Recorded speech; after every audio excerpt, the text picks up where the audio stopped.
When an avoidant says, "I don't know what I want," most people assume it's a lie, an excuse, or a way to keep you stuck. But for many avoidants, especially fearful avoidants, that statement is actually honest. They really don't know, not because they're trying to confuse you, but because their nervous system is overloaded and their mind can't access clarity yet. This gets even more misunderstood in situationships.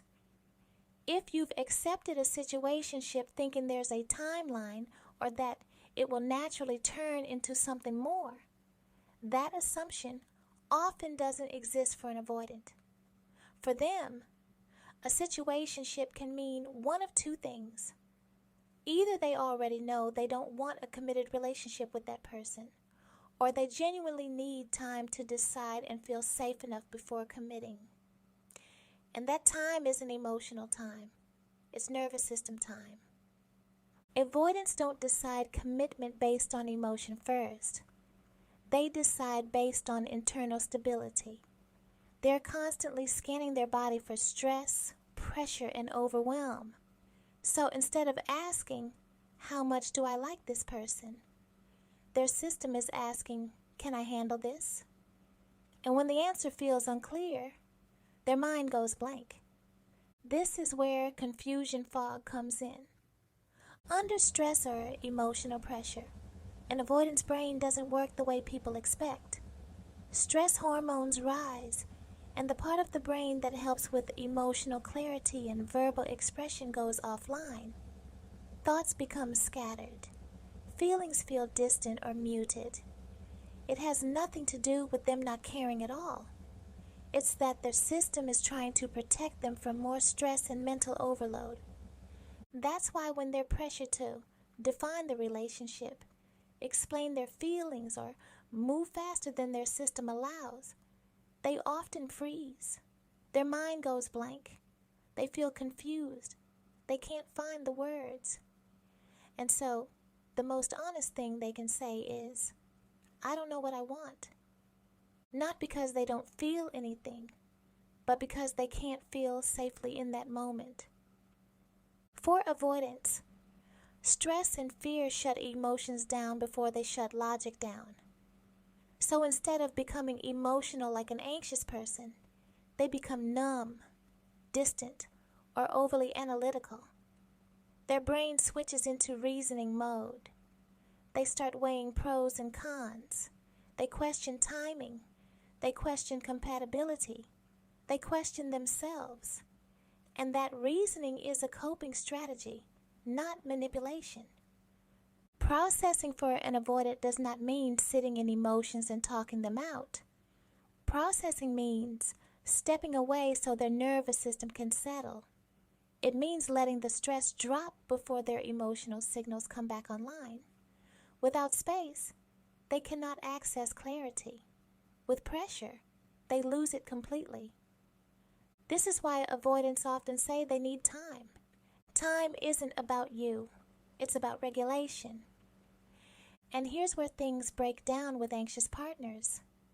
An anxious partner often needs reassurance to process. Talking brings clarity, and they often need transparency fast. Connection brings safety. So when the avoidant pulls back to think, the anxious partner feels abandoned. They push for answers, ask questions, and they want timelines. They want to be certain right away, and without meaning to, they add pressure to an avoidance system that is already overloaded. That pressure doesn't help the avoidant decide. It actually delays everything. Because now the avoidant isn't just processing the relationship. They're processing the stress of disappointing someone, the fear of hurting someone, and the fear of being trapped in expectations they're not ready to meet. Chances are, they're just not ready to commit yet, and still need time to see if they are compatible with that anxious person. And sometimes, I'm sorry, but that can take months or longer depending on how much time they put into the dynamic. And that's if it lasts without issues. Many avoidants have been in this exact situation before. They've tried to explain their need for space, only to be met with anxiety, suspicion, or emotional escalation. They've learned that even when someone says they understand space, they often don't understand what it really means, how long it lasts, how often it's needed, or how non-personal it is. So when an avoidant senses those same patterns again, their system remembers, and instead of opening up, they shut down faster. That's when they pull away. That's when they say they're unsure. That's when they end things abruptly. And they can do this even if they care. If they are pushed repeatedly, they will reach an emotional capacity and want out to get relief. Avoidants have a lower emotional capacity under stress because they've spent years holding things in. They don't release emotions as they go. They store them. They push through. They stay functional. And over time, that builds pressure in the body. So when a relationship adds more emotional demand, their system hits a threshold quicker than people realize. When they reach that threshold, their ability to communicate disappears.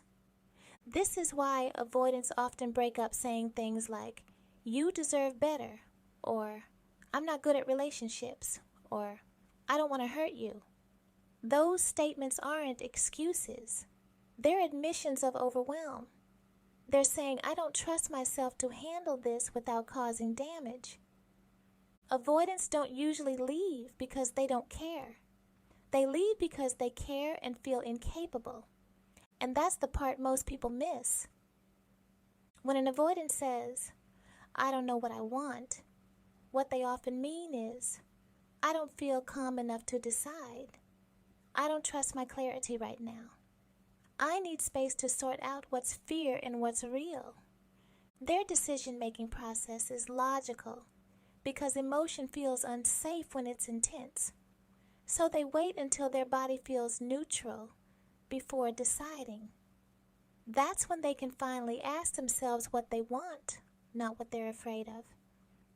But here's the hard truth. If you're in a situationship with an avoidant and you're waiting for clarity while feeling anxious, you're already misaligned. Not because either of you is wrong, but because your nervous systems need opposite things.